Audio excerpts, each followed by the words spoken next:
You have a drawer you never open. Inside it is a charger for a phone you no longer own, a single earring whose partner vanished years ago, a key that fits no lock you can remember, a pen that ran dry before you can even recall using it. You keep them anyway. Somewhere in your home, there is a mug with a hairline crack running down one side, and you still reach for it first. There is a wobbling chair you refuse to throw out, a jacket with a zip that died 2 winters ago, a photograph torn clean down the middle, folded, and kept inside a book for years. None of these things work. All of them stay. You might tell yourself you are simply lazy, that you will deal with the drawer one day. But that is not the real reason, and some quiet part of you already knows it. Because this habit is not new. It is not modern clutter, and it is not a personal flaw. It is one of the oldest things your species does. Tens of thousands of years ago, long before writing, long before cities, long before money, your ancestors were doing the exact same thing you do. They were holding on to objects that had stopped being useful, and when archaeologists uncover those objects today, the pattern is so deliberate, so strange, that it forces a question almost no one ever thinks to ask. Why did ancient humans keep broken things? The easy answer is poverty. In a world with no factories, no shops, no next-day delivery, a cracked pot was still a pot. You used what you had until it fell apart, and then you found a use for the pieces. Waste nothing. Survive. It sounds obvious, and in some cases, it is even true. But it does not explain the strangest part. Because again and again, across continents and across thousands of years, we find something the survival story simply cannot account for. The objects were not worn out, they were broken on purpose.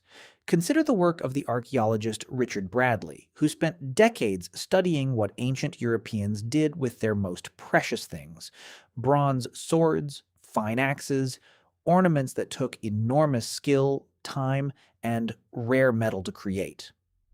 You would expect objects like these to be treasured, guarded, and passed down whole through the generations. Instead, they were destroyed. People took perfectly good swords and bent them, snapped them, folded the metal back on itself so the blade could never cut anything again. Then they carried them to a river, a bog, or a lake, and threw them into the water, into places where no human hand could ever pull them back out.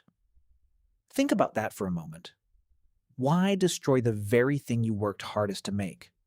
Why break what you could so easily have kept? This was not an accident, and it was not carelessness. It happened too often, in too many places, following patterns far too consistent to be random. For these people, breaking the object was not the failure. Breaking the object was the entire point. And here is where it becomes stranger still, because sometimes they did not throw the pieces away. Sometimes they carefully kept them. The archaeologist John Chapman studied thousands of broken objects from ancient southeastern Europe, and he noticed something that quietly reshaped how we understand this. Pottery, figurines, ornaments, all snapped cleanly in two. But when he went looking for the missing halves, they were often nowhere near their partner. One fragment would be buried inside a house. The matching fragment would surface in a grave, or in an entirely different settlement, sometimes a great distance away. The two halves had been separated on purpose. Chapman gave this idea a name. He called it enchainment. The word simply means linking people together, the way individual links form a chain. And his argument was this: when two people needed to be bound to one another by a marriage, a promise, a debt, a farewell, they would take a single object and break it deliberately in two. Each person kept one half. The broken object was no longer a broken object. It was a bond made solid. As long as you held your fragment, you held the relationship itself. The crack down the middle was not damage. It was proof that somewhere out there, across the hills, another person was holding the other side of you. Do you understand what that means? For these people, a whole object was almost empty. It was just a thing. But a broken one carried something a whole one never could. It carried a person. a moment, a promise that outlived the day it was made. This flips our entire assumption upside down. We tend to believe the broken version of something is worth less than the whole. Cracked, chipped, torn, incomplete. Damaged goods. But to your ancestors, the break was often the most valuable part of all. The break was exactly where the meaning lived. There is another layer beneath this, older even than the chain. In grave after grave, across cultures that never met and never could have shared the idea, archaeologists find objects that were deliberately shattered before being placed with the dead. A bowl with a hole punched clean through its base. A blade snapped in half and laid beside the body. To us, this looks like destruction. To them, many researchers believe it was release. You broke the object so that its essence could travel with the person it belonged to. A living thing was kept whole. A thing meant for the dead had to be broken to follow them. The object was not being thrown away.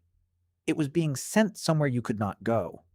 To understand why any of this feels so natural to a human being, it helps to go back to the anthropologist Marcel Mauss and his study of how ancient people gave gifts.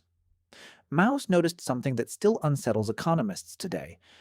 In many older societies, a gift was never truly free of the giver. A piece of the person who gave it stayed inside the object forever, like a fingerprint that could not be washed off. To hold the gift was to hold a part of them. Now imagine breaking that gift in half and sharing it. You are not dividing an object. You are dividing a person between two people so that each carries a piece of the other. The anthropologist Annette Weiner spent her career on the deepest version of this idea. She studied objects that people refused to fully give away and refused to throw out, objects she called inalienable possessions. The word inalienable simply means it cannot be separated from you. It is yours in a way that has nothing to do with price. These are the things you would run back into a burning house to save. And Weiner noticed that their power often had nothing to do with whether they still worked or even whether they were whole. A tattered cloth passed down through 5 generations, a worn, useless heirloom that no one would buy. Their value came entirely from what they had absorbed, whose hands had held them, what they had witnessed.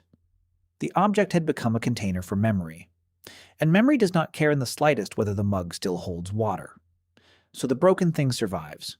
Not despite the break, but because of everything the break has come to hold. Now, come back to your own home for a moment. Come back to that drawer, because everything I have just described, you are still doing. Right now, in a world of endless replacements where a new mug costs almost nothing and a new charger arrives by tomorrow, you still keep the broken one. And when somebody asks you why, you cannot quite put it into words. Modern psychology has a name for one part of this. It is called the endowment effect, and it was demonstrated in a now famous series of experiments by Richard Thaler and Daniel Kahneman. They handed ordinary people a plain coffee mug and then offered to buy it back.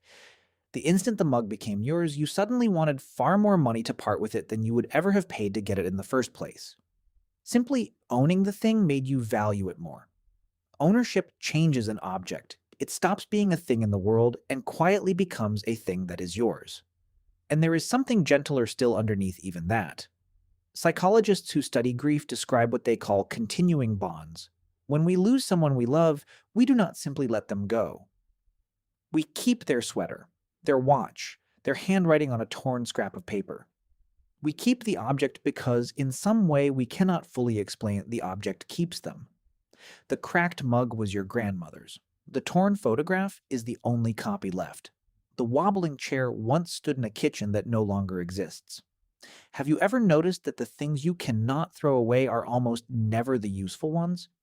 You are not keeping junk. You are keeping fragments. You are holding your half of a chain whose other half is a person, a place, a version of your own life that broke away from you and drifted somewhere you can no longer follow. Your ancestors buried one half of a pot in a grave so that a bond would never fully end. You slide one half of a torn photograph into a book for exactly the same reason. Tens of thousands of years apart, with no memory of each other, reaching for the identical instinct, the same quiet refusal to let a broken thing be only broken. So the next time you slide open that drawer, the one full of chargers that charge nothing and keys that open nothing, do not be so quick to call it clutter. You are looking at one of the oldest human behaviors there is. the deep, wordless understanding that some things break in a way that does not lessen them, but deepens them. That a fracture can hold more than a flawless surface ever could. That a crack is sometimes the place where a person, or a promise, or an entire lost world has been carefully stored. You have a drawer you never open. But now you know it was never truly about the objects at all. It was about everything they were broken away from. And in keeping them, you are doing precisely what humans have always done. Standing quietly on one side of a crack, holding your half of the chain, waiting for a hole that is never coming back, and refusing, gently, to let go of it anyway.